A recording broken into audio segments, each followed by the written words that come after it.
All right, this instrument is called the Skoog. So we're going to tell you how to turn it on, charge it, and then we'll demonstrate.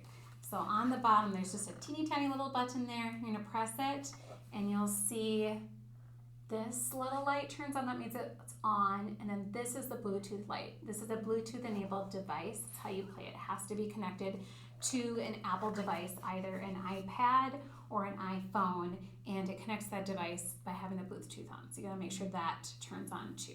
So whenever the Bluetooth button is blinking, that light is blinking, you can go on to your settings and go to the Bluetooth setting and make sure you're clicking on the Skoog button to make sure that is connected. And once that is connected, you can start using your Skoog on different apps. Yep. So before I forget, this device comes with a USB cable that you can plug into any USB-enabled charger to charge it. You could charge it through your computer, through a wall charger. And we're going to show you the actual Skoog app. And the Skoog app looks like this. And the colors on there correspond with the colors that are on the Skoog. So I play the green. It's going to play the green note there. So each of these buttons is a different note. We can change what they sound like to be different instruments, different synth sounds. You can go into the instrument section to change the instruments. And you can also click on this music note to change the notes and the keys if you want to. So this is a really easily adapted instrument to be able to play along with different songs, to be able to play in a band. I've seen people use this as an instrument in a marching band because we can change all of these notes to fit with the song that the rest of the ensemble is playing.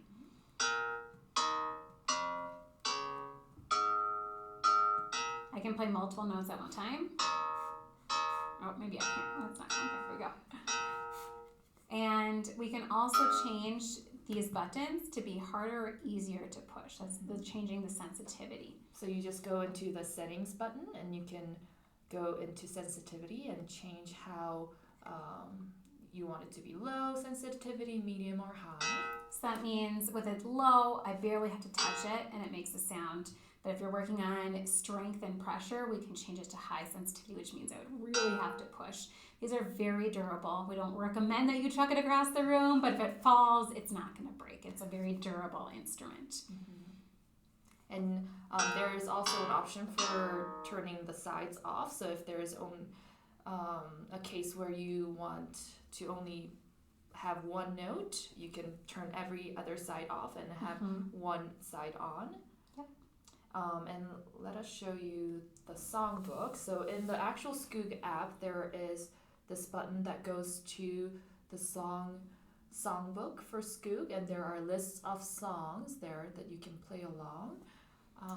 And the long buttons mean you're going to press down longer for that. And if it's short, that means you're just going to barely press. So if I were going to play this song, it looks like I need to play red first.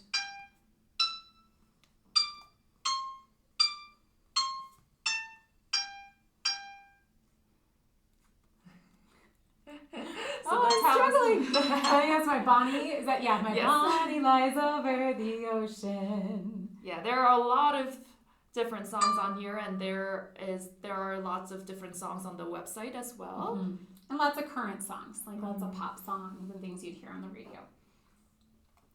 All right, next we're going to talk about, do we want to talk?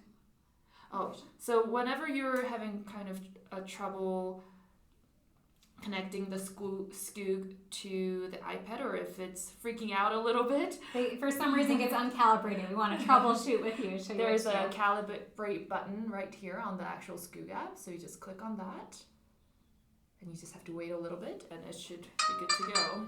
Yeah, if anything happens, it gets disconnected. That's a quick, easy fix. And the Skoog itself the Skoog app itself comes with a lot of different apps that you can download too. They have an app called Skoog Scratch, where you get to kind of customize different sounds depending on what sounds you're wanting to record. And there's also an app called Skoog Access, where you can have each of the buttons say a specific word. So with like Skoog Scratch, I could record the sound of a drum, and then every time I play the orange, it's a drum sound. I could record a sound of a cymbal. Every time I push the blue, it's a cymbal. It's like making your own little mini drum set or whatever instruments you want to do. And you could also record phrases. So maybe blue is yes, and orange is no, and green is let's do something different. So you're kind of creating like a mini talker device out of this instrument. Another way you can use that. Great. So that's the main idea of Skoog. Mm-hmm. All right. We hope it's a good, helpful instrument for you.